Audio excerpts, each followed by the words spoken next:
Cowboy Nation, stand to your feet. Let's get things going the best way, the right way. This will be another episode of the Late Night Hype.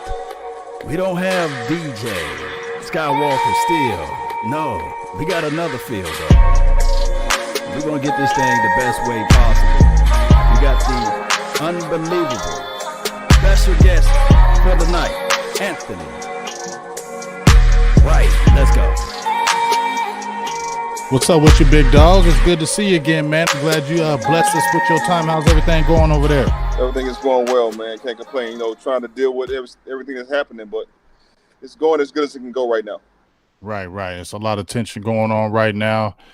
It's just a one more thing that it seems like it's just one thing after another with that. But I think the biggest thing with this that I see is that it's touched everywhere. You know what I mean? It hasn't just hit one particular state. This has been worldwide, and I think people, in my opinion, just had enough. Oh yeah, no. And listen, man, enough has been enough, and I think that this was a tipping point, along with everything that was going on with the COVID-19, and then this this happening with the killing of George. I think it was kind of like it was a tipping point, and I think it was something that needed to happen. From a standpoint of the world coming together, especially this country, all different races coming together to combat this problem that we've always had for over 400 years. Right. And so enough is enough, and it's good to see everybody come together. Yeah, definitely. Well, let's jump into some football, man, because it's not a lot of that's been going on around, but let's talk about some football, and let's talk about Mr. Anthony Wright. Yes, now, sir. We did an interview about a year ago, and it was an awesome interview. But the good thing about it was a year before, Dak had his season. So we'll talk a little bit about that. But let's go back about talking about you with the Cowboys, and because we were just talking off air how we had Woody on, we had George Teague on. You actually were playing with them at the time with the young puck. They were the guys that were established. You came in. Kind of talk about how you came in with the Cowboys and the situation, and kind of how it, how you thought the situation was in Dallas. Well, I came in from Pittsburgh. They brought me in for a tryout. I did well at a tryout. So when I was there, I was behind. When I first got there, I was behind Troy. Oh wow! And so I had a chance to see him play. I was there with Emmett. So I was there with a few of the guys that had won Super Bowls in the '90s. But they were on the tail end of their careers. So I got a chance to see how they work, got a chance to see how they focus, especially Troy. Troy is probably one of the most focused players I've ever been around. And he was very businesslike. So coming in and having a chance to watch them and learn from them, it was a great experience for me. Yeah, that's some good stuff, man. Coming in and being the backup to Troy Aikman is a wonderful experience. When we think about that, when we think about Dak Prescott, he's supposed to have been a backup quarterback. Nevertheless, nobody sit there and say, okay, I don't want the opportunity. He took advantages of the opportunity just like you did. Can you explain to the people how much of a strain that would be just to be a backup and try to learn everything and play for the America's team, the Dallas Cowboys? Can you explain to the people how that feels? Man, it's a lot of pressure. Dallas Cowboys is, it's funny. I played for a couple other teams, and I actually got more playing time with the Ravens. But a lot of places that I go, people always recognize me from Dallas. Right. And it's America's team, big dog. Come on, man. It don't matter who you play for. It don't matter who you are, man. You probably can get a contract sponsor deal right now. So, man, it's a lot of pressure, man. And I think he came in. He was in a good position, though. He had, he was on a good team, had a good offensive line, good running back, had good receivers he was throwing to at the time. He was in a good position, and to come in and play for America's team, man, it's a lot of pressure, but I think he's done well so far. Yeah, definitely. Go ahead, my bad, James, because you already know I'm over here hogging the mic, man. No, you good, because the only thing I want to ask is because your first year with Dallas, Troy Aikman was kind of on the outs. Yes. He had the concussion. He got knocked out. They had Randall Cunningham there. Yes. And then the next year, they draft Quincy Carter. Yes. So my thing was, did they already kind of predestine, since you were kind of around the situation? Did they already kind of predestine as Quincy being the guy and you being the backup? Was that already predestined? So you, in your heart, did you feel like you ever really had a chance to be the guy in Dallas? Well, I'll tell you the honest God truth. What happened was, when I came to the Cowboys, I had a knee situation, and there's a knee situation that wasn't done correctly when I was in college, and after that first year, because I ended up starting like the last 3 or 4 games there in Dallas, and I was on a practice squad for most of the year, and then I ended up starting like the last 3 or 4 games. And I did pretty well for the most part, and they went into the off season, and I met with the coaches, and the coaches was like, they loved me. They loved everything that I did. They loved the fact that I was able to come in, learn the offense the way I did, and play as well as I did with no reps. And so they were very optimistic with me about the situation. But I think what happened was, they had a front office meeting, and they met with the doctors. And when they met with the doctors said that I had no upside because of my knee. And so then they went ahead and they moved forward in the draft, and that's when they drafted Quincy. So when Quincy came in, we knew that Quincy was going to be the guy. And I didn't realize what the situation was until after they drafted Quincy. And after they drafted Quincy, and I realized that they had an issue with my health, then I went ahead and got my knee done on their dime. I think we played that year. Well, actually, going into that year, they had just drafted Quincy. They had Tony Banks. They had myself, and they had Clint Sterner. And Clint Sterner, wow. Stern. Yeah. You feel me? Really? Yeah. Oh, my goodness. Yeah. Come on, dog. Yeah. They ended up getting rid of Tony Banks in camp. Tony was acting up, and so it was me and Quincy, and I was going to back up Quincy. So Quincy went in as a starter, and I ended up playing a few games that year. And then after I think I ended up playing against the Redskins, and we won that game. And after that game, my knee swelled up a little bit, and then I shut it down for that season. So that's kind of what was going on. I was having some health issues, and I guess they made the best decision for them. So. Oh wow! So with the knee, was it like bone to bone rubbing together, or was it like something to do with the cartilage, or what was going on?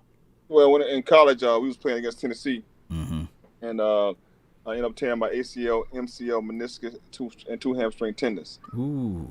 And what happened was when I had my surgery, I had surgery from the team. I had my surgery from the team doctor, and he didn't tie my ACL down. And my ACL is still lax, and so, but I didn't know that until I was in the league, and so then by the time I found that out, I got it fixed in Dallas, like I said, and then I was able to go to Baltimore, and that's when I ended up playing the most in Baltimore. But yeah, that's kind of how my career went. It was kind of like a up and down rocky road, but it was a kind of road that was made for me. So, no doubt. See, well, you know what's so crazy though about it though? You was at Dallas and you was going back and forth with Quincy, and it just seemed to me that they had out kind of penciled him the guy. But it's crazy that you said that about the injury, that it seemed like it was more about they really liked you and you would have been the guy, but the injury kind of knocked you out, and so it pushed Quincy to the forefront. You leave Dallas, right? You go over to Baltimore and you turned up. I mean, they had Kyle Bowler. You took his spot, and you had a nice team over at Baltimore. You had Jamal Lewis that ran for 2,000 yards, I believe, that year you were there. Yes. You had an all-world defense, Ray Lewis, Adalius Thomas. Like, you had all the nasty defense, and you went like 5-2 your year at Baltimore, right? Yes. I came in, man. It's crazy. When I went to Baltimore, they drafted Kyle, and they had a guy by the name of Chris Redmond. And so they had drafted Chris Redmond in the 3rd round. They had drafted like 2 years prior to that, and they drafted Kyle in the 1st round that year. And so when we went into mini camps and stuff, I played so well, man, that the coach pulled me to the side, was like, if we had a name of starter today, you would be our guy.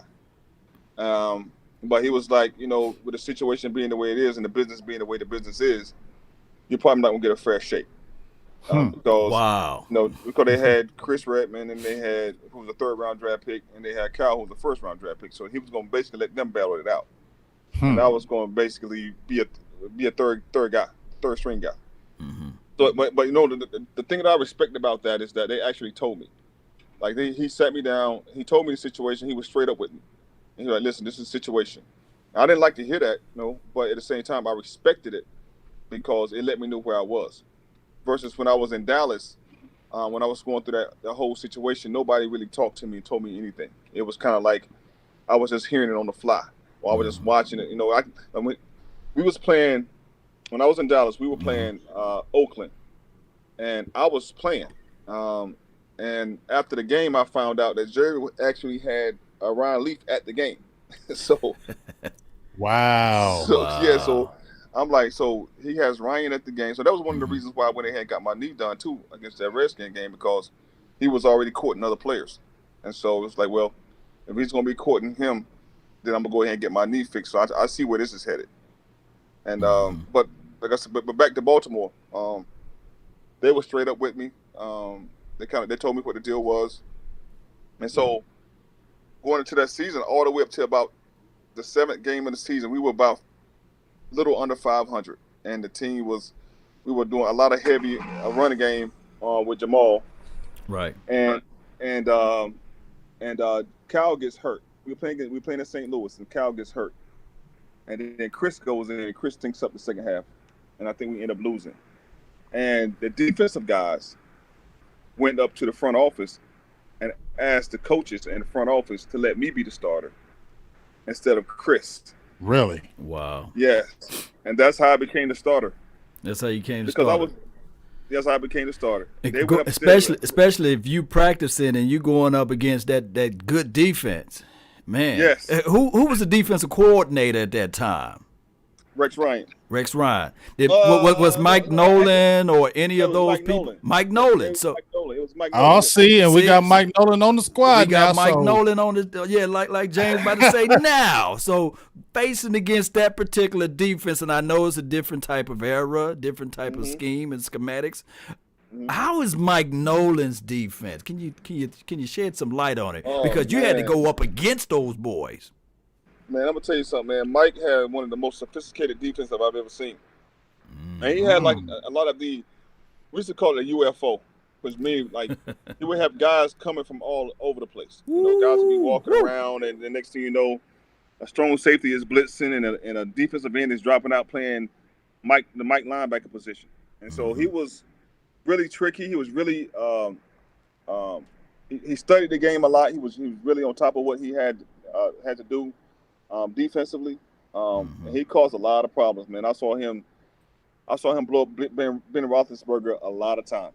I saw him blow him up, man. I'm talking about guys running scot-free. So he has a very sophisticated defense, and if those guys can get that scheme down, that's a problem.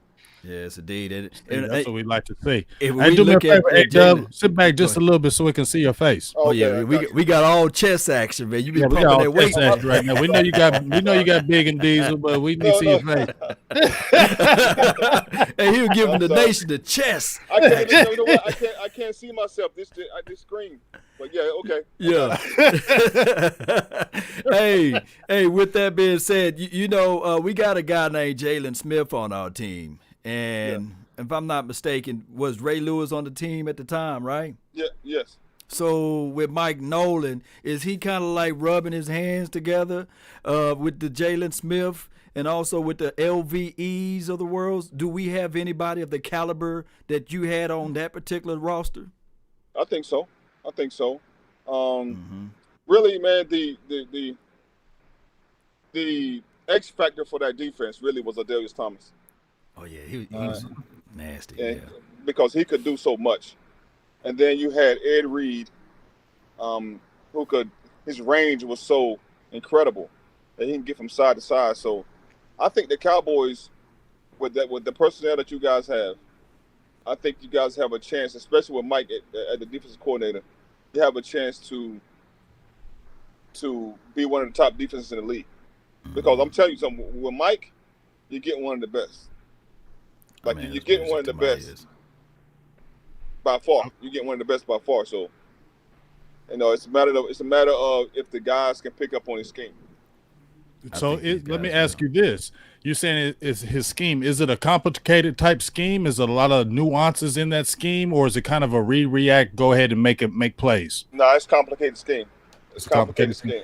Yeah, oh, my goodness. Now, I know Rob Ryan wasn't on that team. It was Rex Ryan. But I remember when Rob Ryan was coaching over here, people were saying it was too complicated. My goodness. Yeah, I mean, you need. Here's what you need, man. You need guys that are gonna spend time in the film room. Mm-hmm. That's what you need. So these guys are gonna have to dedicate themselves to studying the game plan. Mm-hmm. I mean, that's what it comes down to. Are they spending the time to learn what he's trying to do? And like I said, with Mike, it was guys coming from all over the place. Now he may have changed. Yeah. But he had guys come from all over the place. And what happens with that is when you have guys come from all over the place, that means that the guys that are blitzing, the guys that aren't blitzing have to fill certain voids. Mm-hmm. And so that means that they have to know where they should be.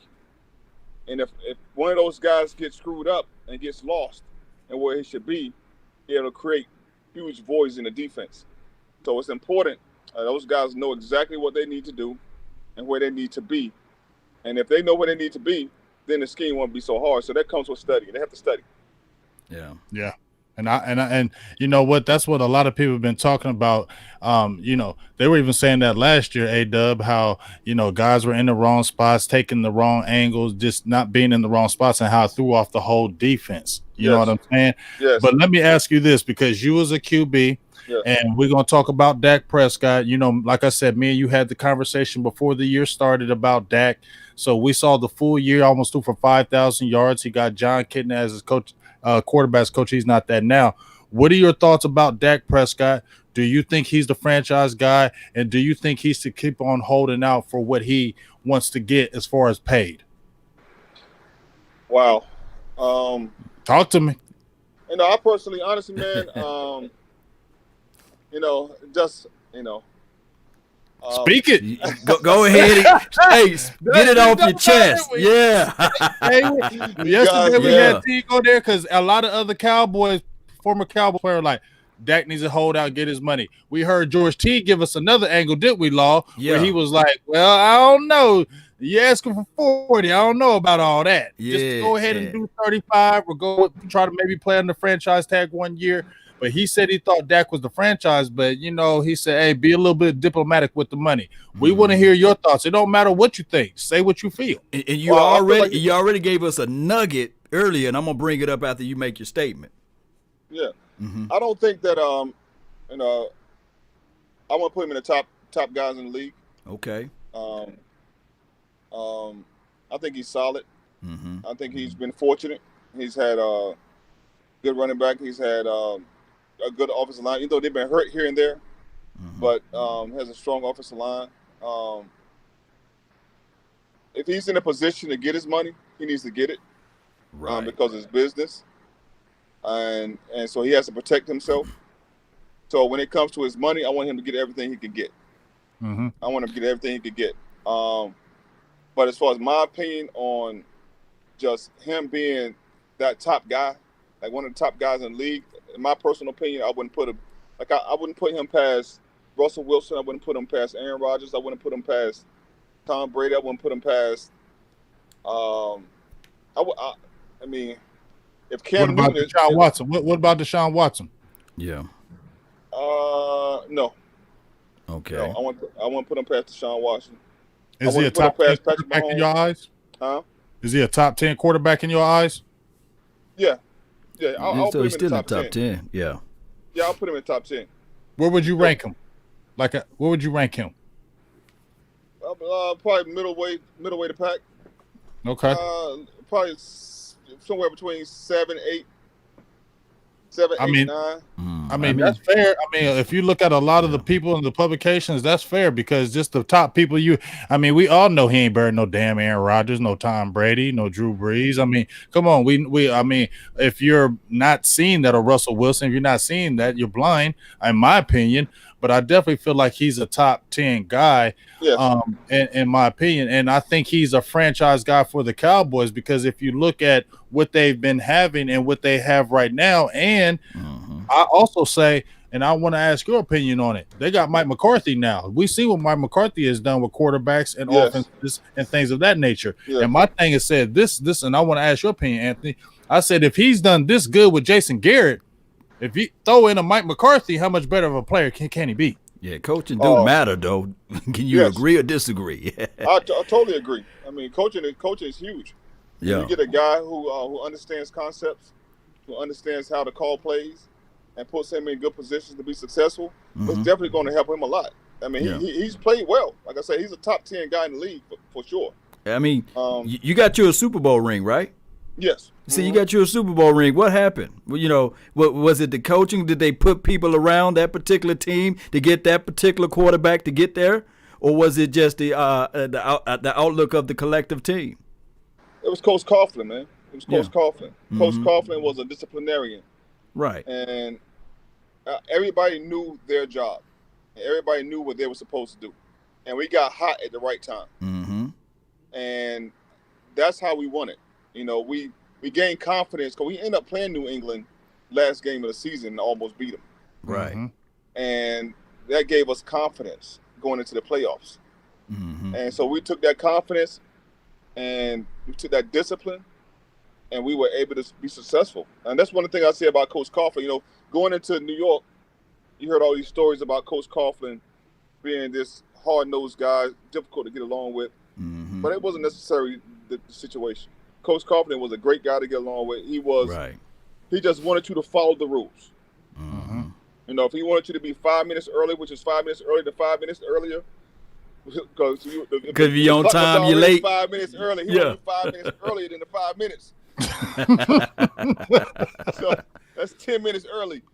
But whatever. If he wants you that early, be there. That's all. That's all. Just be there 10 minutes early. And so I think that was the big thing. That's how we got our championship. Yeah, I say it all the time. Discipline is everything. And when the Dallas Cowboys made it to the playoff game in 2007, I believe that was a year, right? Big game, James? They already had the celebratory feeling that they're going to go to Cabo. Yeah. And I bet you your head coach at the time was sitting there like, what was they talking about in the locker room about that? How y'all felt about that? Because y'all had to knock us out the Super Bowl. That's crazy. Y'all had to beat. That was y'all Super Bowl. That was the craziest thing. Let's talk about that right now. Hey, Dub. Listen, before we went out on the field, Coach Coughlin circled us up because we didn't know about it. Coach Coughlin circled us up and told us that Jerry had done that. That Jerry had purchased tickets already, was already handing out tickets. Wow. And it lit a fire. See, James, see Big Game James. Boy. I need these nuggets. It lit a fire, man. And we went out there, man, and played. I mean, the guys played unbelievable. And like I told you, the last game of the season, we played New England, who was undefeated, and we almost beat them. And our confidence was high. And so when we went to play the Cowboys that game, Coach Coughlin circled us up, told us what happened, told us the deal, and that was all we needed to hear. And the guys just, it was almost like it was disrespectful. It was disrespectful. And when professionals take something like that as disrespect, they come out and play a whole lot harder. Oh, yeah. And especially, already – we say we went to Cabo. I think the Cowboys swept the Giants that year. Yes. So they came in really high, like, who the Giants? We're going to beat them again. Yes. And I was sitting there like, man, one thing I can tell you about it's always the hardest time to beat a team 3 times. Yeah. Yes. You can beat them twice, but that third time is always the hardest, dog. It really is. It didn't take advantage of the situation. Oh, I wanted to touch a little bit on that nugget. You said that when you was with the Cowboys, Jerry Wayne Jones, he brought in Ryan Leaf, right? Or at least to the game. Yes. And that made you feel like, man, why will I give my extra effort? Something similar happening and going on right now. And I'm not saying that he's the end all be all. I'm not saying that this brother can walk on water, but his name is Andy Dalton. Yes. How would you feel as a quarterback of the America's team if you, Dak Prescott, you have yet to make over $4 million, and they signed this Andy Dalton kid who got some experience with the West Coast offense and beyond, got everything else, and he's from Texas? How would you feel? Is that the same situation or something similar? Yeah, it's something similar. It's a slap in the face, man. It's a slap in the face because, you know, you want management to show you some loyalty. Mm-hmm. Mm-hmm. And, you know, you'll trust them. It's like anything else. You'll trust them. You'll go the extra mile for them. You'll do whatever you need to do to be successful for that organization if you feel like they are loyal to you. Mm-hmm. But as soon as you start to feel that they aren't loyal or that, you know, they feel like they can replace you, and then you start looking at it from a business standpoint yourself. You're like, okay, I got to look at it from a business standpoint now. Mm-hmm. I got to take care of myself. Mm-hmm. I'm not concerned about the Cowboys. I'm not concerned about Jerry. I'm concerned about Dak. I'm concerned about Anthony. And that's kind of what happens when those situations come up. That's some good stuff. And man, you know what? Just how you just saying that, because here's my thing, and this is how I feel. If I had my owner, and I made a show about this, A-Dub, that I made a show that if I was sitting down, right, watching TV, and I kept on seeing my owner jumping on TV saying, well, you know what? He's our franchise, but we got to spread the money. We got to be able to pay everybody. We got to be able to do this. And then you go ahead and sign an Andy Dalton, just like you said. In my heart, I'm thinking, you know what? I just blood, sweat, and tears for you for 4 years. Mm-hmm. I never missed a game. I did everything you wanted me to do. I came out of nowhere. Y'all didn't think I was even going to be doing this in these 4 years. Mm-hmm. And then y'all still continue to play me. And then when I'm sitting out trying to get my money, which is the right thing to do on their business side, is to cover their back. They're doing the smart thing by going and getting a capable quarterback because Cooper Rush wasn't the dude. Mm-hmm. But if you're a franchise quarterback and you're looking like you're saying I'm the franchise, but where are you showing me I'm the guy? So that's when you have to reevaluate and change your mind frame and say, you know what, I got to get mines now. Is that not correct? Isn't that what most NFL players do, big dog? Yes, 100%. Because, like you said, once you go through it and you experience it, then your mindset changes. You know, it's kind of like it's not like college, right? The loyalty with college. When the pros, though, the owners are only loyal to the team because the owners are going to always be there for the most part, right? Right. The players come and go. Players come and go. And so Jerry can tell you, hey, you're my guy. You're my guy. You're my guy. But then that money is going to be the dictator. That money, when he pays that money, that's the telltale right there. And if you keep telling me that, but you don't want to pay me, now I can't really believe what you're saying to me anymore. Yeah. I mean, I got this wonderful analogy right here. You don't go buy a Porsche and park it outside when you got a garage. Exactly. You already calculating, I got this Porsche. I'm going to make sure I cover it up. I'm going to make sure, or at least buy a cover for it, for crying out loud. Yes. You don't let people walk by and put fingerprints all over it. You make sure you covet that a little bit. And I don't care what nobody says to me.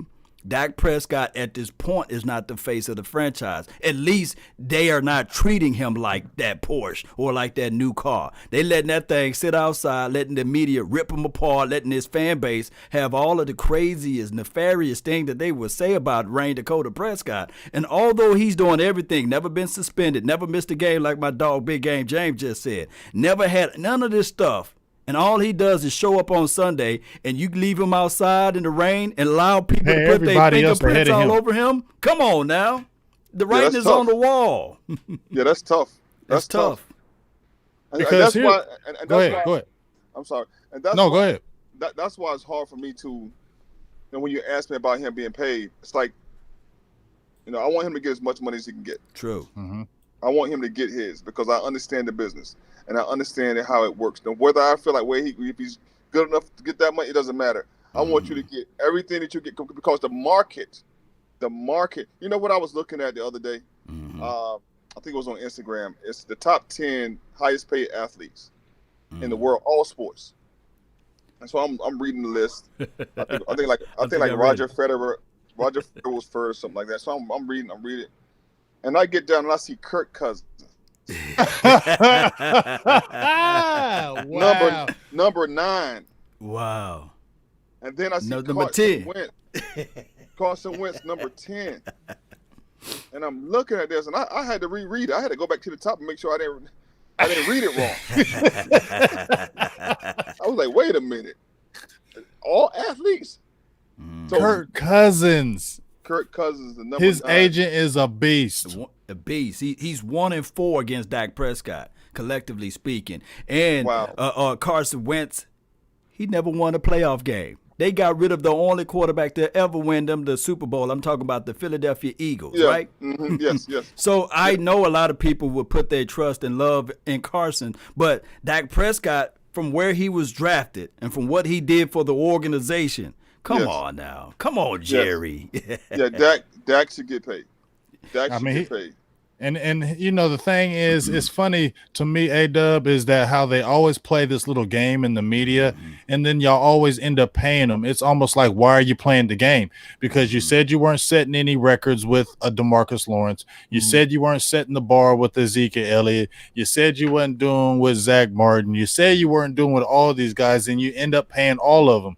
So the point is, why play the games? Get a man what he wants. Y'all keep on talking these 5-year deals, man. Get this man his 4-year deal. Everybody else is on him. He's earned it. Let him do his thing and try to get this championship, because at the end of the day, you got the coach that you said you wanted. You got a good draft that just came in. You got players that at their prime peak. Stop playing the game and get the championship. If you're really talking about the chip, there shouldn't be no reason why Dak Prescott isn't signed. What do you think? I agree wholeheartedly. I mean, there's no reason Dak shouldn't be signed. You know, like I said, everything you just stated before, as far as him, the last 4 years, not missing a game, going out there and being some of the top statistics in the league, he's performing. You know, he's performing statistically. So if Kirk Cousins can get paid, you feel me? Then Dak should be able to get paid.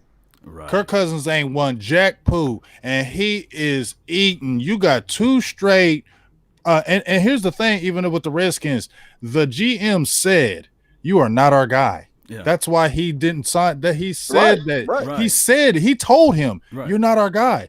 That's why we're not signing you long term. We don't believe in you. But you still, and Kirk Cousins said, you know what? All right, I'm not going to be afraid of the tag. I'm going to take it 2 straight years. After that, I'm going to get a guaranteed contract, and then you get a 2-year extension on top of that, and you ain't won nothing. And this is the 2 thing right here. What have the Redskins done since they got rid of Kirk Cousins?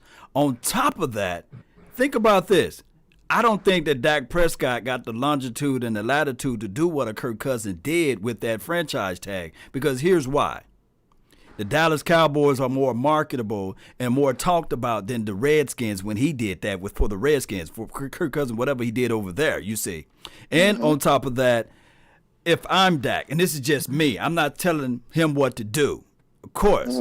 But if I got $35 million, I don't know what the guaranteed money is on the table, which could be around $610 million guaranteed, 5 years, stretched over 5 years. I would not bet on myself a second time, because he bet on himself last year. I would not bet on myself a second time, because week 4 of the season, they're going to take that money away. All he going to have is at 31. Right now, Cam Newton is looking for a job. Right now, Jameis Winston just got a $3 million deal or $2 million, some crazy low, you know. Yes. So it's not promised that he's going to make that creme de la creme money. That's the only thing that I would say to him. Yeah. That's the only thing that I would say. I mean, listen, a lot of people will say there's a big difference between 40 and 35 or whatever they're offering them. But like you said, it's no guarantees. No guarantees. And if you're giving me that type of money, it will be hard for me to turn that down, because I feel like I need another 5 or 6 or whatever. I mean, me personally. Yeah. I feel you. Well, let's hope that this thing gets together, man, because like I said, it's frustrating what's going down. But as you said, Ada, I see both sides. Like part of me says, you know what, hold strong, stay firm in what you want to do. But then when I listen to George and then I'm listening to you too, is like, you ain't never made 35 mil a year. You know what I'm saying? Right. You ain't never made 35 million a year. Right. You've been making bargain basement bread, and now you can be making 35 million a year. Mm-hmm. And if you want to be the franchise and you say you don't want to go nowhere else, you want to be long term with Dallas, you get what I'm saying? It's just this thing is just kind of tricky. And just listening to Teague yesterday, he was like, listen, man, don't go above your means because that money might get taken away from you. And then you're going to be sitting there thinking like, damn, I should have go ahead and took that. Exactly. Well, it's a gamble. That's what he's gambling. I mean, it's a big time gamble that he's doing. Yes, indeed. For me personally, it would be tough. But hopefully, whoever his agent is, Todd Francis, hopefully he knows what he's doing because he doesn't want to be that guy.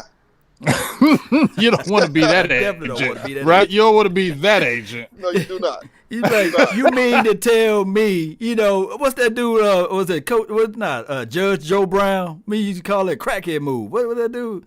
You mean to tell me? That was him. Yeah, Joker used to say, you mean to tell me you stole the car from your auntie? That's him. Well, that guy, his agent does not want to be that guy. Oh my goodness, man! Don't want to be that guy at all. We all don't want to be that guy. Hey, Dub, we ain't gonna hold you because I know you got something to do. But I want to ask you one thing. I just want you to tell me the one story because me and you talked about it on the last interview. Yes. When you talked about when you were there in Dallas for those couple of years, tell me what you saw Jerry Jones do in your quarterbacks meeting. He was in a meeting with us, taking notes. Explain all that, dog. I mean, we will be in the meeting room. Say like so. Friday morning, we will come in to watch film, and Jerry will be in the meeting room with a playbook, listening and going over the plays with us. So wait a minute now, hold on. So you mean to tell me Jerry was in the meeting room with us. With a playbook. Oh my goodness. Like Jerry knew the plays. Jerry knew the offense. He was in there with us. My God. It was amazing. It was weird. It was weird. It's like the owner is in here meeting with us. It was weird, man. It was just like a weird dynamic, but he's the owner, so he can do whatever he wants to do. Yeah. I don't care. That's crazy. Yeah. Hey, one of my mods over here, for the guys, man, said Todd Francis was his Dak Prescott agent. He got what's the guy named Tanny Hill, his paper for 8 games. I didn't know that. So I mean, that's why he probably because I don't think Todd Francis was his original agent because I think he dropped an agent and he switched to them because Xavier Woods went with them, that CIA representative, because those guys get that money. And it's funny when you see those guys drop certain agencies that aren't really getting that bread and they do it right before, let's say they got 1 year in their deal. All of a sudden you see them drop their agent and get one of these high profile agents because guess what? What is that telling you? I need to get that money, and the current guy I got is not going to be aggressive enough and get my money. So that's why they drop these guys and go with these top guys. I agree. That's crazy, man. It's a gamble. It's a gamble, though. Yeah, it's a gamble. Well, let's hope this gamble ain't bad, because dog, we need Dak Prescott in here, because I know you about the red rifle and all that good stuff, but you ain't won Jack Poo, and you a backup, and we ain't winning no damn Super Bowl with no Andy damn Dalton. Okay, no you're not. Yeah, what's your scouting report on him? You gave us your thoughts on Dak Prescott. What's your scouting report on old Andy? I think he's a good backup. Okay. I think he'll be able to. With a backup, what you're looking for is a guy that can go in and play with no reps. They can fill in well with no reps, and I think he should be able to make that transition.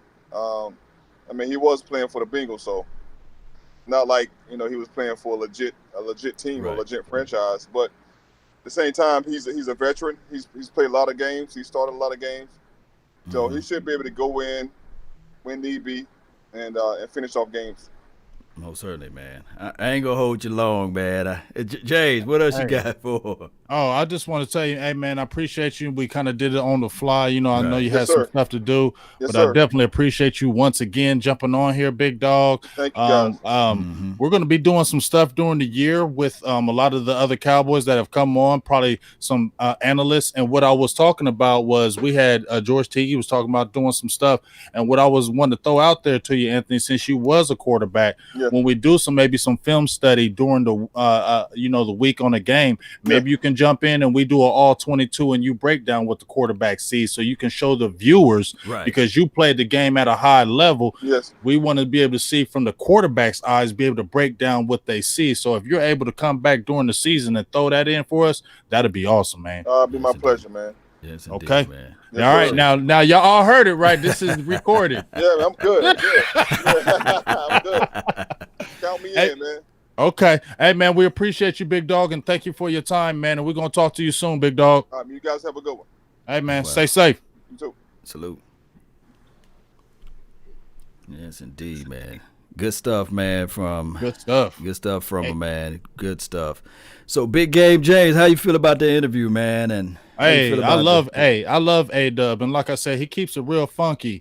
And what I want to do is, like we were just talking about, bring him on when we were talking about with Teague and let's say we're talking about the safety position, right? We've been having problems with the safety position, so we do the all 22. We break it down. We bring in George Teague. Say, hey, this is what you need to look at, and this is what you need to see. So, hey, you bring in A-Dub, we're talking about quarterback play, and guess what? We're running the all 22, and he's showing you this and that, because a lot of people don't understand. Anthony Wright, in my opinion, didn't get a fair shot in Dallas, and he had the injuries. You heard what he said, that they liked him his first year there, but he had the injury, so they started looking elsewhere. And once they drafted Quincy Carter, I feel like he was their guy. But if you look at what Anthony Wright did, he didn't have a bad season his second season with Dallas. And when they let him go and he went to Ravens, he turned up when he had a team around him. He surely did, man. And I think that quarterback play is all about the opportunity, and it's all about also how fast you can pick up what the offense is trying to do, and how you can dissect what the defense is trying to take away from what your offense is trying to do. So he brought in some good stuff, man, especially giving us some background information on Jerry being all in the meetings and stuff like that. That's crazy, right? That the owner. Yeah. And when he told me that the first time I interviewed him, he told me that Jerry was sitting in the meetings and knew all the plays. Remember how it's so funny how we talk about Jerry being on the sidelines and Jerry was the coach? Well, to me, that proves it. Yeah, that absolutely proves it. That absolutely proves it, that he was like the coach, like he was the guy. Because let's think about it. When Jimmy Johnson was gone, right, they had Chan Gailey. Maybe he wasn't on him that much, but Dave Campo was, to me, like a Jason Garrett. Right. Maybe Garrett was better in a sense, but nobody was looking at Campo thinking that Campo was going to do anything with Dallas. Did we really think that? Nah. We let two of the best coaches go.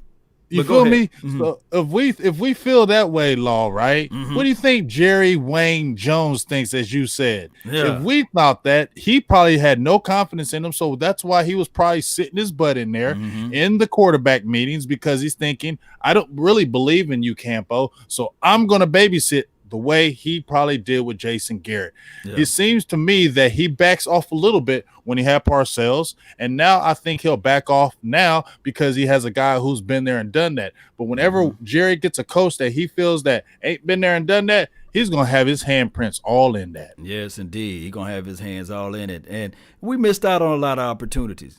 We had Coach Zim. You know, he would have been a good situation for us. Oh, my God. And Sean Payton. Those were the two guys. Maybe you can say about what's that coach that went over to the Jets? The brother, I forgot what's his last name.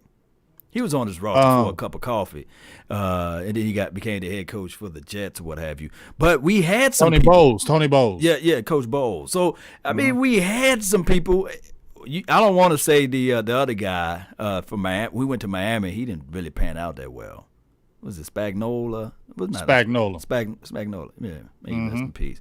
But we missed out on a lot of opportunities. And one can say a lot of this stuff has changed because it's water under the bridge. Because we got Will McClay in here, and since he had his fingerprints in this thing, we got some good stuff as it relates to drafting opportunities and player evaluations. But outside of that, man, we was in some dark ages. Oh, that was the dark ages. When we had Campo, that was the dark ages. And what's so crazy is that he played. What's so weird about it is that we got Woody, we had Teague, we had Wright, and all of them played with each other at the same time. Wow. That's crazy. You know what I'm saying? And they all gave us some nuggets too. And they all gave us nuggets from each side of the thing. You know, when we were listening to Teague, right, and I believe when we listened to Woody, isn't it messed up that we had Zimmer on the squad, right? And remember, people were hating on Zimmer. Remember, right? That's why Zimmer was gone, because they were hating on him, saying his D was whack and it was outdated and this and this and this. He goes over to Cincinnati, turns up, goes into Minnesota, and look what he's doing. That could have been a future coach for us. Yeah, him or Sean Payton or what are those dogs, if they would have just been Jerry just would have did it the right way. Yeah. But you see how Jerry was impatient, and you had a lot of guys from that staff go other places and they're successful. Yes, indeed. That's why I can't wait to talk to the other side of the coin, Patrick Creighton. Oh my gosh. So now I'm gonna rub it in and say, hey, we just had A-Dub, and A-Dub was like, man. We was looking at them like, oh, you guys had already penciled y'allself into the Super Bowl? That's crazy how he was saying that, right? And what's crazy, how he was on that squad, right? He was on the Giants team. Isn't that crazy? And he was saying that Jerry had already purchased tickets for next week. Yes. Who else was on that team? Was Canty? Who? Chris Canty? Was he on that team too? Did he get a Super Bowl with the Giants, or he got it from the 2011 Giants? I think he did get a Super Bowl victory. I think he did. We got to bring him on to get all of the sauce and the secrets of what happened. Man. Yeah, because I mean, I think it was because remember he was bragging about it, because remember Canty was nasty for us. We let him go, and then he goes and wins. Yeah, man. He went with the Giants and was turning up over there. Man, oh man, oh man. It's just funny how people leave the Cowboys and go do good somewhere else. Yes, indeed. I'm glad that we got that insight with Mike Nolan. That makes me sleep better at night, believe it or not. Man, knowing that he's in here. That was great nuggets, was it not? Yeah. Law? It was good, man. Hey, while we was live, I know you probably got some donations, man. You got any shout outs over there? Let's get them shout outs to them donations over here. Yeah, let me give them shout outs, because I had some new members too. But let's get some shout outs. But yes, before I give these shout outs, that was huge nuggets when he said Mike Nolan. You brought it up. Good call right there, big dog. That you called it. I forgot Mike Nolan was even over there. But then when you hear him saying that, listen, you got a gem in Mike Nolan. He said, I don't know what Mike Nolan's doing now, but when I remember he was there, he was turning up. You never knew what he was going. But then when I listened to his interviews, Law, he was saying the same thing in his interviews. And he said he used to give that our offense fits in practice. Yeah. I love it. Hey, and especially bringing in the different blitz formations and the different blitz packages. And I know right now, we can't put our fingerprints on it and say, well, Jalen will be the next Ray Lewis. I know that that's almost like blasphemous to say that. Nevertheless, we can look at it and say, well, maybe this coach can see something and blitz him a little bit more instead of dropping him off in coverage and be, whatever else they had him doing. Yep, he said, yep. David Jenkins says, yes, Canty did get a Super Bowl with the Giants, so that was correct on that one. Oh, wow. But let me go ahead and give my shout-outs to my peoples, then you give your shout-outs to you, and we can keep on moving, because we got to talk about this damn Drew Brees thing, man. Oh, yeah. Shout out to my dog, Ford Perrier. And guess how? I said I need a $20 holler, and he came through the clutch with the jumping right off the top turnbuckle, hitting you in the head with the $20 holler. For Perrier, you know how we do. I love you for life, dog. And then I got Andres Nunya. He hit me with the 911 holla.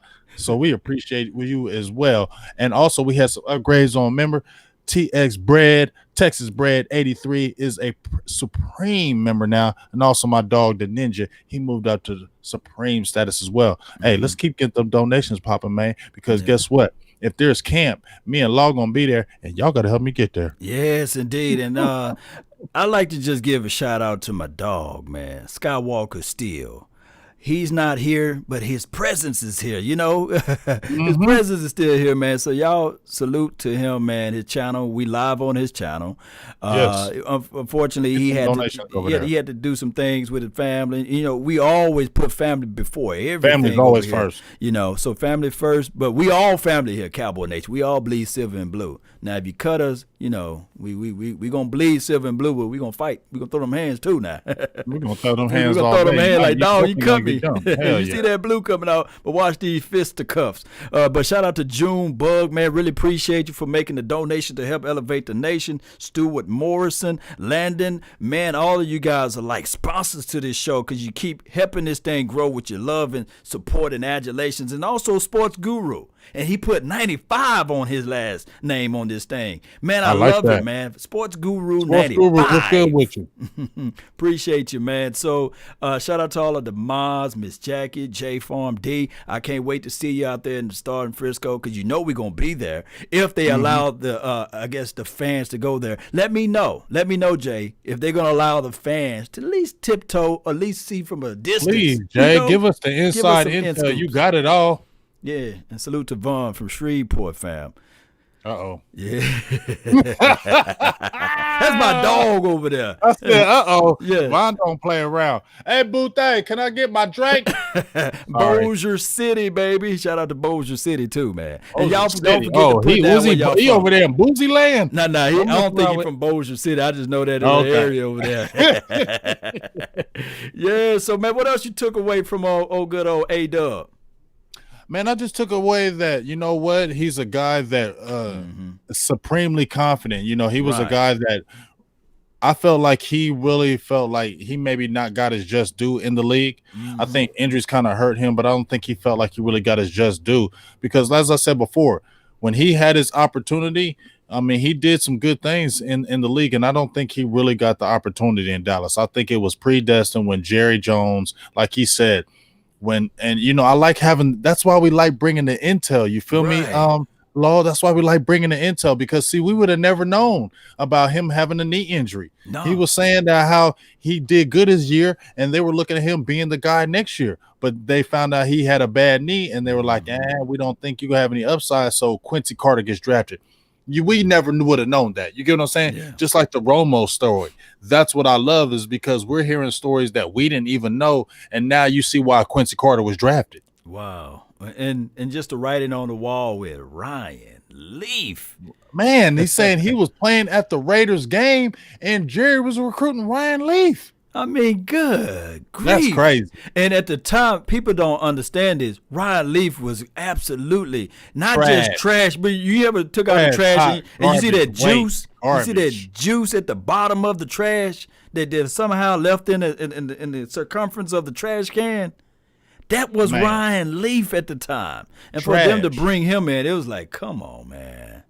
Come on. I mean, and you heard what he said. He said when he found out, and that's when these players, and I like listen to these guys because that's when they tell you this is a business. Right. This is a business. All these people out there be thinking this is an entertainment thing and everything's all. This is a business, guys. Yeah. And when they first signed that contract, it's a business. And you heard what he said. When he saw that they were going after Ryan Leaf, he went right and fixed his knee because he said, you know what? I'm probably not going to be here. I got to be able to prepare for my next contract or where I'm going to go next. So I have to be in tip-top supreme condition so I can get my next contract because it's not going to be here in Dallas. Right. And he said, I use Jerry Wayne Jones's dime. He said, I'm going to get my knee done. Matter of fact, I need the other one rotated, man, and lift it a little bit, you know. I'm getting that knee done ASAP right now. Don't forget to armor all them tires while you're at it, baby. Oh, I forgot, man. I forgot. Shout out to all of the Facebook people, man. Hey, y'all continue. And all the mods. Yes, indeed. Jimbo, appreciate you. I see you holding it down, regulating. John, what up, Jimbo? Bean. and Christopher McNair. Shout out to you. And Hawkins, man, everybody, man. Appreciate you guys. And thank you as well, Gregory, with the $16 holla, man. Really appreciate you. $16 holla. Yes, Ryan. Hey, he was at Dumpster Juice. He donated $16. Ryan. Anybody with award number 99 was kind of horrible. Can y'all make that donation? Man. But, man, what else you got, man, as far as this interview process? Right on time. Man. I was about to text her, where's my drink? Oh. I had to get my drink. What you got? Boo thing was wait. What boo thing got you? No, you don't want to know about that, okay, man. People gonna say you ghetto. Yeah, I'm drinking that 211. People gonna say you ghetto as hell. You too old to be drinking that, man. Hey, I still drink Old English. I still drink Old English, King Cobra, all of it. So if you don't like it, I don't care. Is that reserve still? Is that what 211? That's that still reserve. Still reserve. I said it backwards. You heard me say that 211. Said, yeah, I know that's still reserve. I know. Still reserve. This episode, the Late Night Hype, is now brought to you by Still reserve. Still reserve. Hey, Miller Lite. Hey. Don't forget to hit us up, Miller Lite now. Miller Lite. Hey, we need that sponsors, man. Get on holler at us, man. Yes, indeed. Yes. Hey, let's talk about Drew Brees, dog. Oh my goodness. What the hell? I mean, we need that drop that my dog always drop over there, Skywalker. We need Skywalker right now because we need all them little side things. Yeah. Get your damn act together. Yeah, what? My thing is, and of course, we didn't get a chance to do the behind the scenes with A-Dub, but he spoke real about it too, right before we went live. You know, what'd he say? Put that in your mouth. Yeah. Look, there's a time. Ecclesiastic says there's a time and place for everything. I had to go to the Bible and reach and pour this out to people. It's a time and a place for everything. And during the height of this particular climate, you know, the late night hype, we don't back down and we don't fold like lawn chairs on any topic. Ain't that right, James? So we looked at that and we said, man, what the world is he talking about? Even got Michael Thomas saying, hush, please. All players are saying that, bruh. Come on, man. Come on. You got Michael Jenkins who just came over, said, F you. You got Michael Thomas saying, oh, my God, we ain't listening to you. You got a new receiver in Emmanuel Sanders saying, oh, man, that's straight trash. Drew Brees, you 40-something years old and you play for the New Orleans Saints. You don't play for the Idaho, blah, blah, blah. You play for the New Orleans Saints where it's a melting pot of everybody. And you have this sensitivity going on right now. You have the sensitivity going on right now with the nation. Now, I'm not saying you can believe how you want to believe, but with the sensitivity of these issues right now, you don't stand up and say, well, I don't believe anybody should disrespect the flag. And then you're going to use that lame stuff about your grandfather, bro. Right. You're going to say, well, when I think about the flag, I think about my grandfather back. No, you don't. No, you just trying to cover up your ass right now because you ain't got nothing to say. You ain't going to sit there and say what no other minorities or whatever in that military what you fighting along your grandfather. Cut it out, Drew. The problem is you shouldn't have said nothing in that aspect.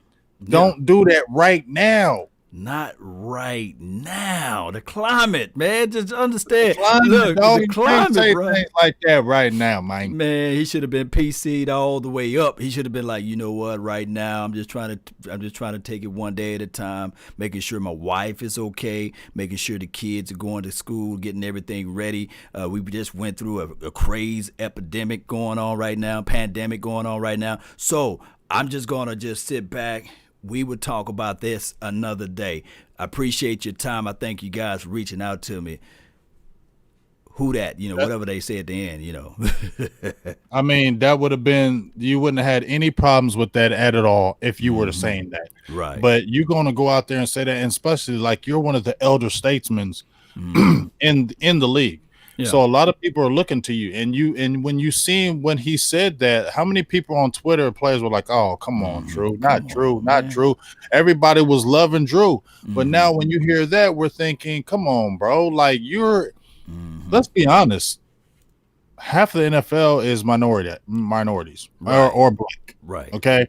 So for you to sit there and say that I'm not going to be disrespecting the flag, and it's not about the flag. It was never about the flag. It was about the brutality and what it was representing, but it was never a disrespect to the flag.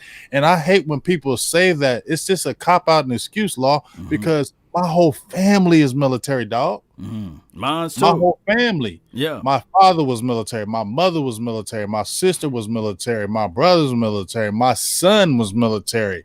Pretty much my whole family was military. And I guarantee you, none of them sat there and said that was disrespectful. And when Kaepernick even went to the man and said, don't sit on that bench, take a knee, because that's going to be more respectful.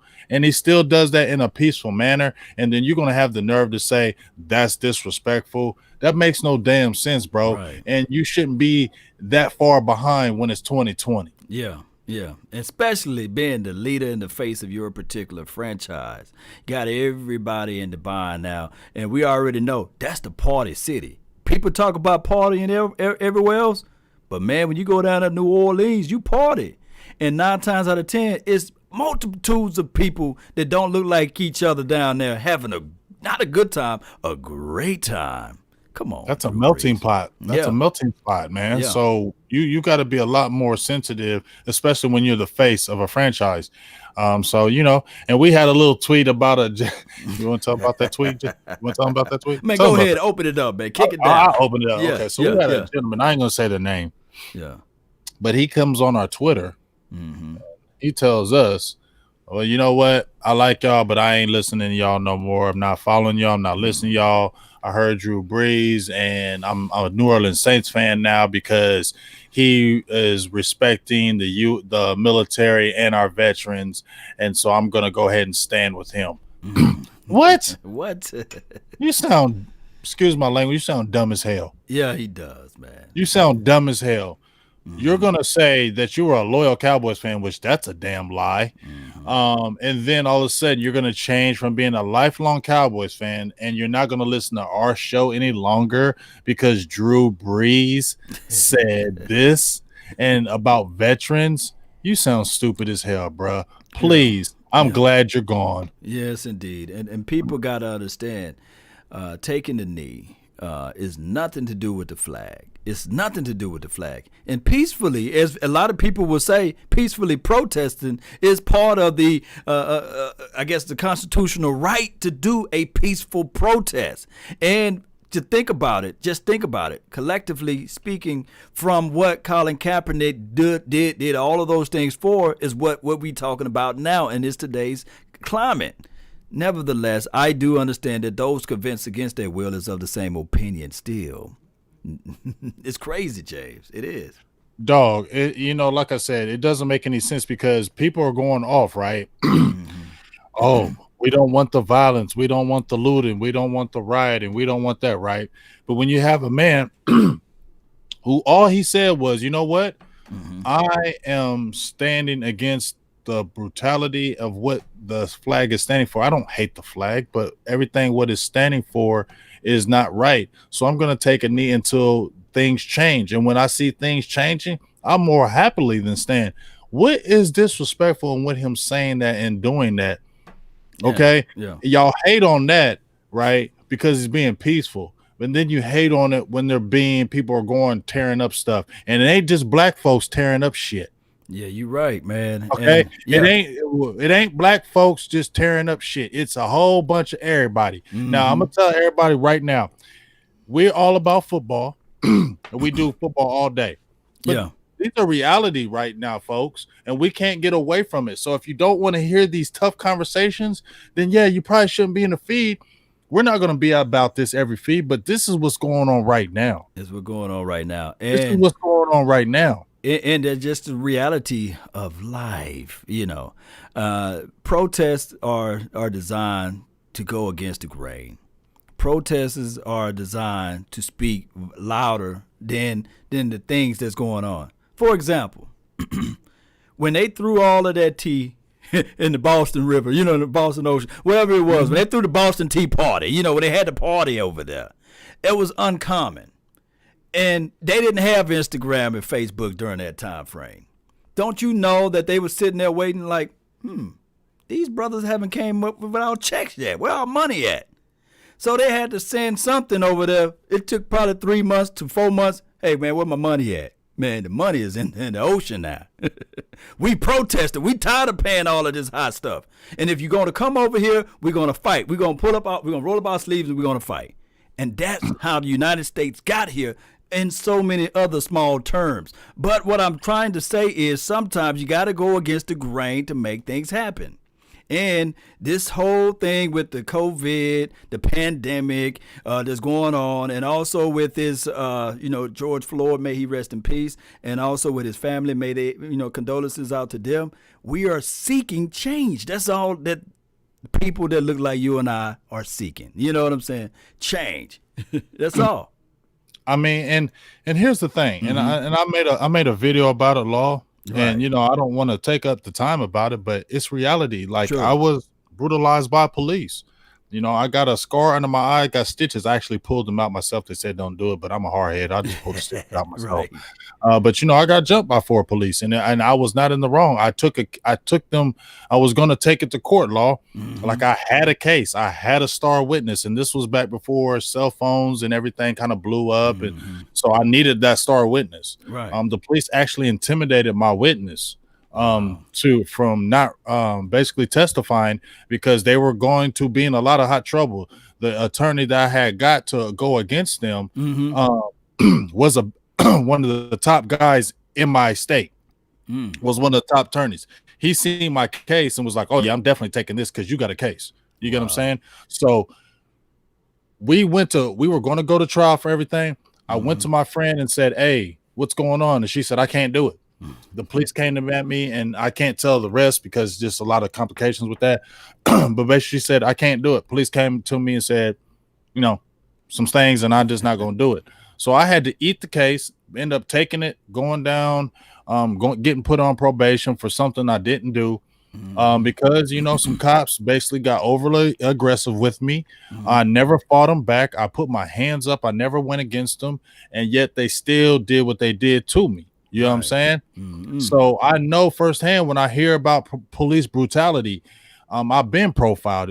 I'm sure you have went through it too, Law. And I'm not sitting there saying you already know.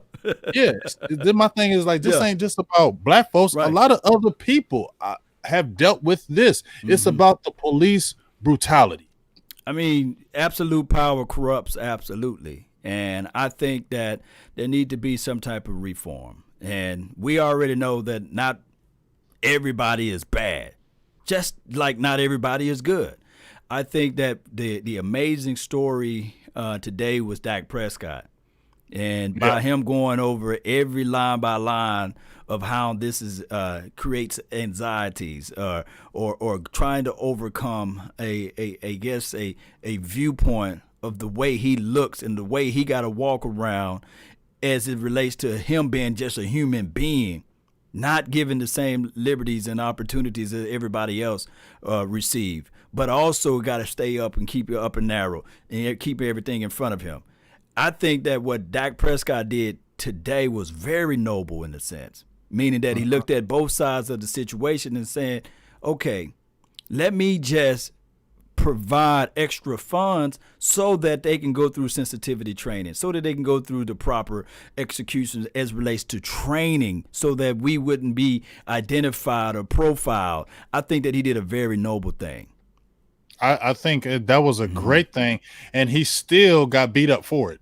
That's what's sad. That's the craziest thing of it all. That's the craziest thing that he still got hated on for it. But this was my thing about that whole situation, and I'm going to say something with my boo thing. I'm going to expand upon that too. But if you really want change, you have to have these, number one, more minorities need to be on the force. Okay, true. More minorities need to try to be officers or be in the force, because I think that will maybe incite change. Because when you see all different races on the force, I feel like maybe it helps bring things together.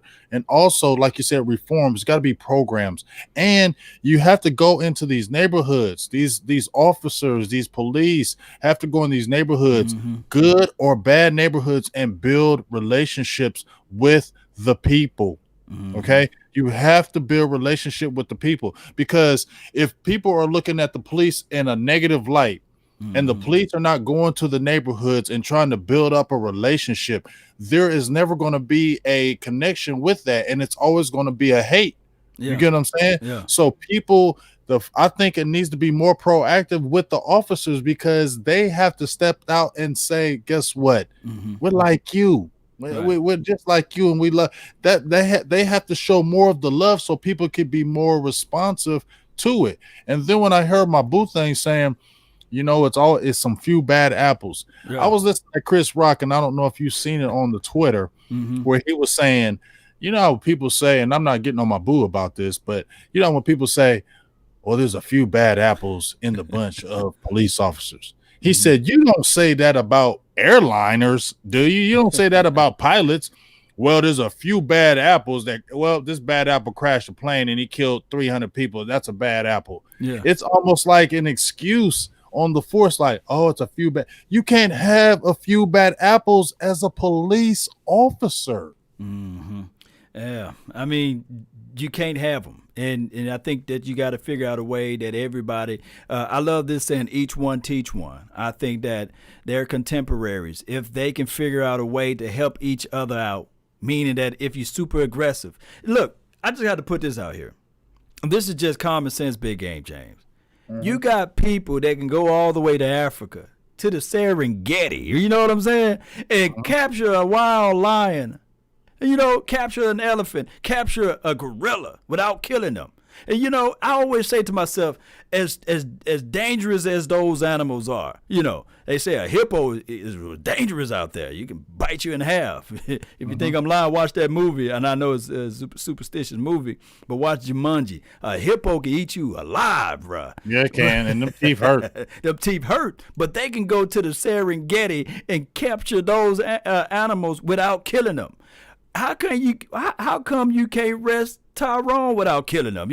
How come you can't get Pookie and Ray Ray without killing them? We got to figure out a way. And I'm not saying this to be funny or jokingly, but we got to figure out a way. And somehow, one way or another, the system and the style that we going at right now, it shouldn't be like that. It shouldn't be like that. Not in 2020. Not in 2020. You're right.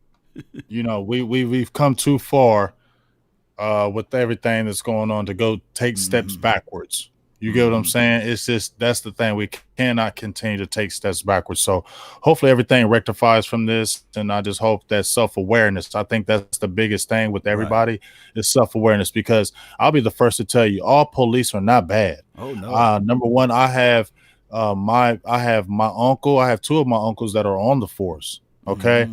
I've met police women and men that have been very good to me, okay, been very gracious to me, helped me out. So let me not sit there and say all police are bad, because that's a damn lie. Right. But you have to weed out those ones that are not good, and you have to take authoritative action on them immediately to make examples for the other ones who may contemplate doing something like that. It's just like in the NFL we're talking about, right? If we're talking about, you can correlate it with the NFL. You have a headstrong coach that don't play them damn games, right? Well, you step across the line, you cut. Well, and if you cut a good player, what are all them other players going to do? They're going to back off and say, okay, you know what? I think I need to get my act together, because it's all cool to cut a French player who's a 53 man. It's all good to cut him, but cut that man that's on the 20 man roster. He's like a really good player, and you cut his ass. I guarantee you, all the other players that are top dogs going to start looking like, you know what? I better get my act together, because if they cut him, I'm no different. You'll cut me. You'll cut me. So if they're going to do that to officers, and you do this to a person, no matter if they are black or white, if you do this, these are the consequences. And when they are seeing that and that happening to them every time, more police officers, in my opinion, will start to open in their eyes. Yeah, it starts saying, "Hey, whenever you get cut or whenever this happen, we're gonna take money from the collective pension." I bet you people be start like, you know what, y'all better get your act together. Yes, indeed, man. This is some good conversation, man. I hope that you guys can understand where we coming from when we talk about these points right here. And I do know that football unify a lot of things, and sports does it as well. And that's what we crave and that's what we want. Maybe all this stuff can go, pass on by, but it just will not happen until we have some type of reform and some type of change.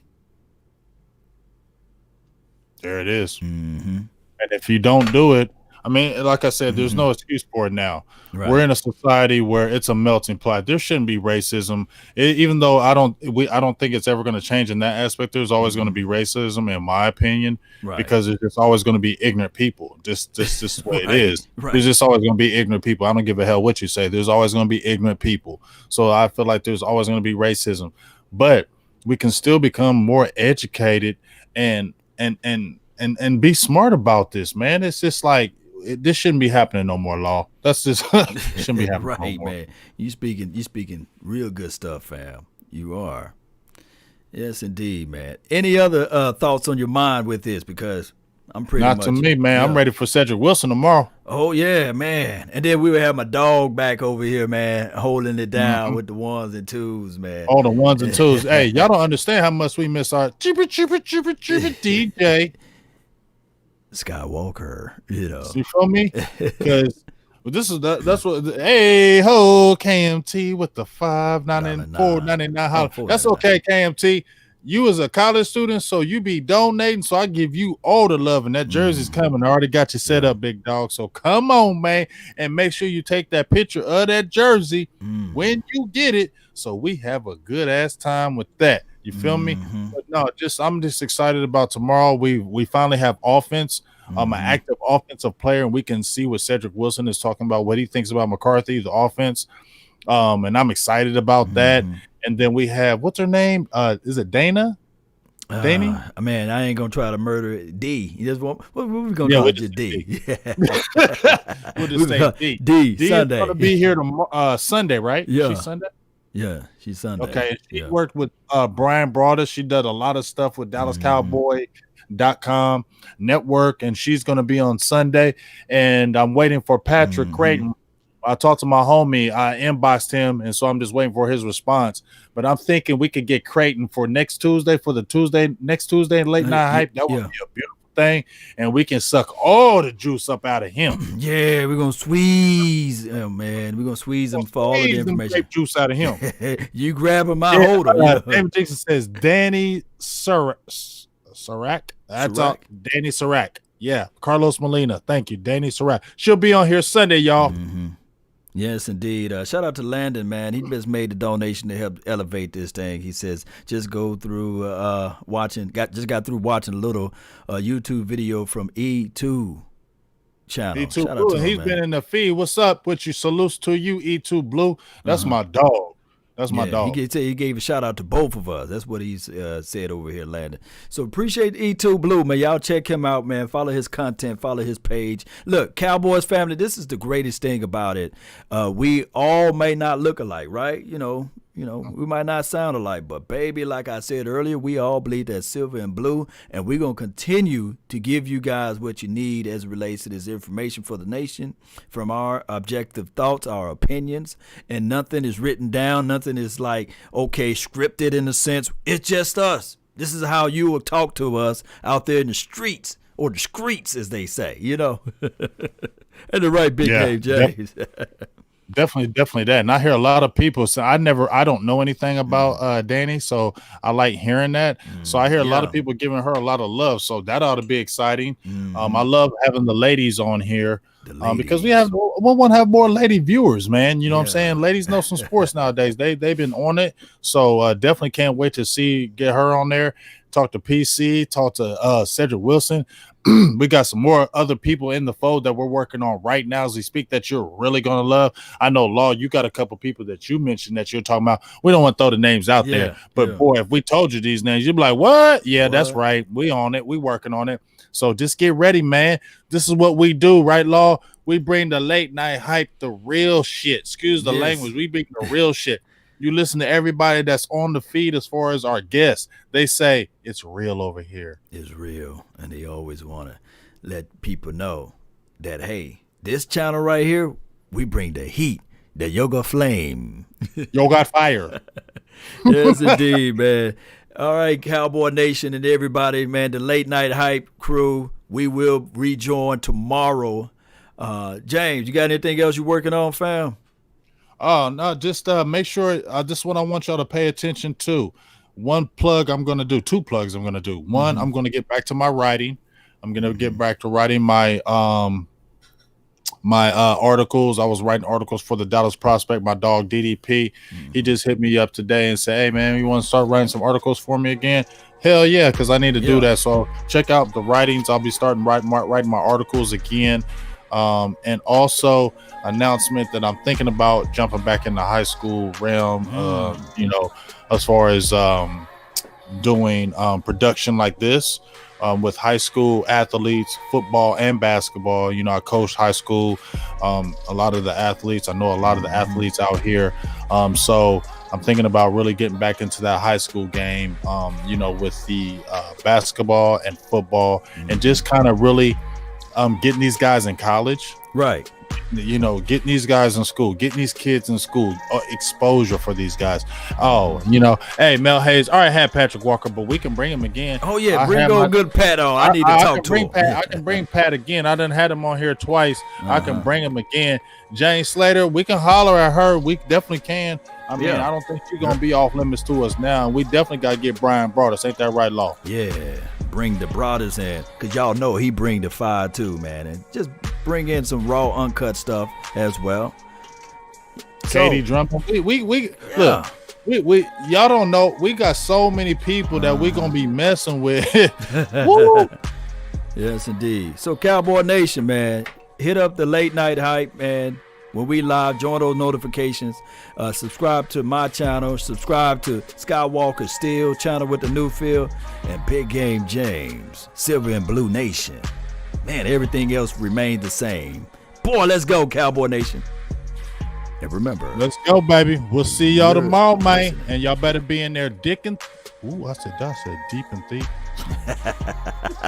It's all good, baby, because hey, the innovator, the motivator, we all get this thing going one way or another, baby. Let's go, Cowboy Nation. Hey.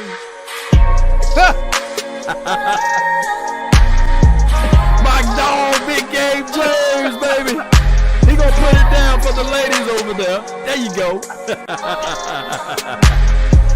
It's the music, it's the feeling, it's the vibe, it's the flavor for the nation. One way or another, baby. Shout out to Q Child, shout out to Rue, Glock, shout out to all of you guys. Jimbo over there, Ricky Bailey. Shout out to you all. That's been all time. I really appreciate you all for yours.